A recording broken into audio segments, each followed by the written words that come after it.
Welcome students on the e-learning platform of St. Michael's Academy Betia. Myself Sanjay Kumar Gupta, maths and science teacher, and in this video I shall tell you about something in science for class 7, chapter 12, respiration in animals and plants. Even in previous videos we have learned many more things about respiration in animals, in humans also, and in this video we are going to know about respiration in plants. So plants have not a particular parts for respiration as we have nostrils, nose, respiratory organs. In animals as gills, tracheas, but in plants all parts are able to do this respiration process. Mostly leaves are the responsible for this work, and you know that leaves are also responsible for photosynthesis. So in leaves there are stomata that are tiny holes. They are exchanging the gases like oxygen and carbon dioxide, and thus during daytime as these leaves intake carbon dioxide for photosynthesis and remove the oxygen, they release oxygen for the respiration of animals, but at night they intake oxygen and release carbon dioxide as we animals do. तो इनमें क्या होगा कि कुछ stomatas होते हैं जो रात्रि के समय बंद हो जाते हैं और फिर श्वसन की क्रिया प्रारंभ करते हैं, जहां ये ऑक्सीजन को अपनी श्वसन क्रिया में लेते हैं और कार्बन डाइऑक्साइड छोड़ देते हैं. But in some plants which are big and they use their stems also for the respiration process. कि इनमें क्या होगा, they have some lenticels in stems. इनके स्टेम्स में कुछ लेंटिसेल्स, एक विशेष पार्ट्स होते हैं जो ऑक्सीजन का आदान प्रदान करते हैं और कार्बन डाइऑक्साइड को हवा में छोड़ देते हैं. जब पौधे छोटे होते हैं तो इनके तने ही इस क्रिया को करते हैं, क्योंकि उनमें बहुत सारे होल्स पहले से बने होते हैं. लेकिन जैसे जैसे ये पौधे बड़े होते हैं इनके ऊपर एक बार आ जाता है और यह छाल उनको एक प्रोटेक्शन प्रदान करता है, और इस छाल के नीचे ही इस तरह के लेंटिसेल्स पाए जा सकते हैं. And in roots also play an important role for the process of respiration, in which many root hairs you can find. तो इनमें जो रूट हेयर्स होते हैं, जो छोटे छोटे आउटवर्ड्स निकले होते हैं, कुछ पार्ट्स निकले होते हैं जो सबरूट के नाम से जाने जाएंगे, और इनके छोटे हिस्से होंगे, ये हिस्से ही हवा का आदान प्रदान उन सॉइल में मिले हुए हवाओं से करते हैं, और फिर इस तरह से उनमें श्वसन की क्रिया संपन्न हो पाती है. तो आपने क्या देखा कि पौधे के हर हिस्से श्वसन क्रिया में संलग्न होते हैं, और इस तरह से इनमें यह प्रक्रिया संपन्न हो पाती है. Now students, it's time to know more from our book which will be helpful to grow our knowledge. So let's read book, write this in your copy and complete your copy so that you can get good marks in the examination. Respiration in plants. Plants respire like all other organisms. Each plant cell uses glucose and oxygen and releases carbon dioxide, water and energy. Students, जैसा कि आपको बताया गया कि पौधे भी श्वसन की क्रिया करते हैं और ये भी ग्लूकोज और ऑक्सीजन का प्रयोग अपने श्वसन क्रिया में करते हैं। साथ में यह कार्बन डाइऑक्साइड, जल और एनर्जी रिलीज कर देते हैं।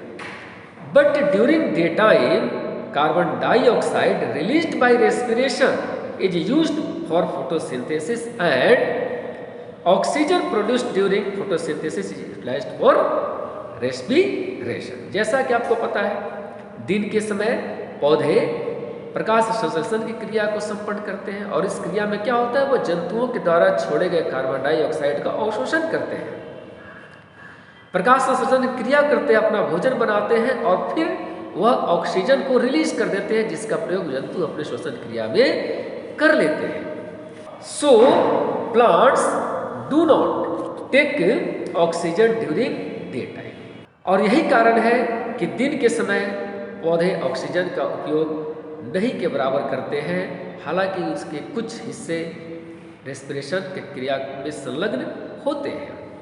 But at night plants also take oxygen from the atmosphere and give out carbon dioxide. जबकि रात्रि के समय पौधे पूर्ण रूप से श्वसन क्रिया में ऑक्सीजन का ही प्रयोग करते हैं और यही कारण है कि पौधों को रात्रि में अत्यधिक ऑक्सीजन की आवश्यकता होती है। Now there is an extract related to safety measures. Why do we not sleep under trees, and it's tells that plants use oxygen and give out carbon dioxide at night.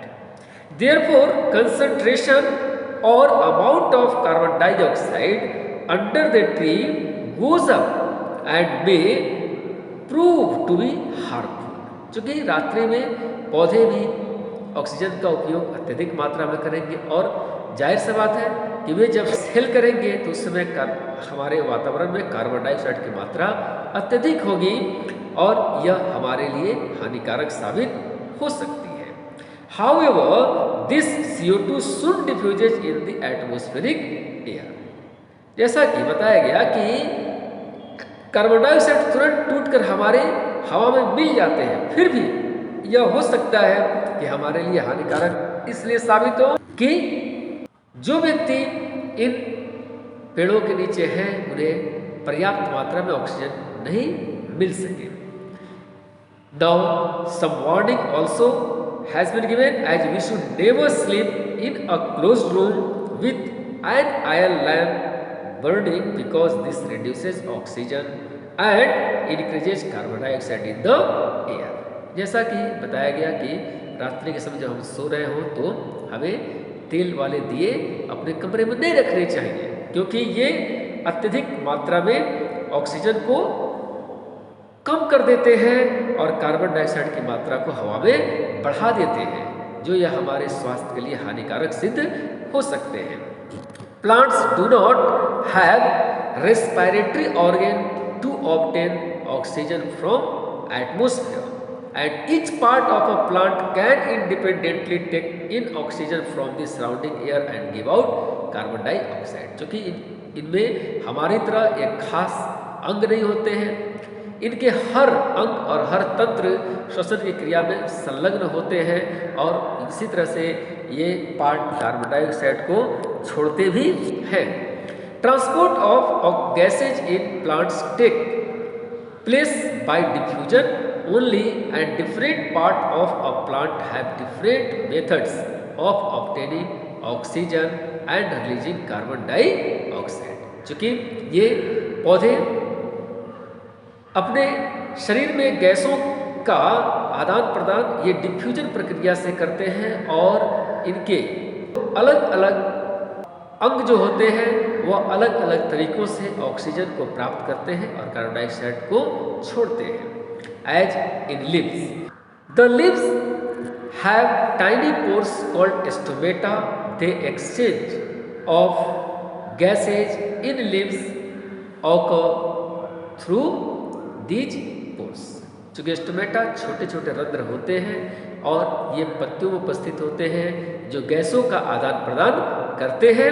In stem young stem have stomata as in leaves and in old woody stems lenticels develop below the bark to ensure gaseous exchange. जैसा कि जब पौधे छोटे होते हैं तो इनके जो तने होते हैं उनमें छोटे छोटे रंध्र होते हैं और ये रंध्र ही ऑक्सीजन और कार्बन डाइऑक्साइड का आदान प्रदान करते हैं. जबकि पेड़ जब बड़े होते हैं तो उनके ऊपर आपने देखा होगा तनों पर एक छाल आ जाता है और इसी छाल के भीतर कुछ लेंटिसेल्स होते हैं जो इन गैसियस पदार्थों का आदान प्रदान करने का कार्य करते हैं.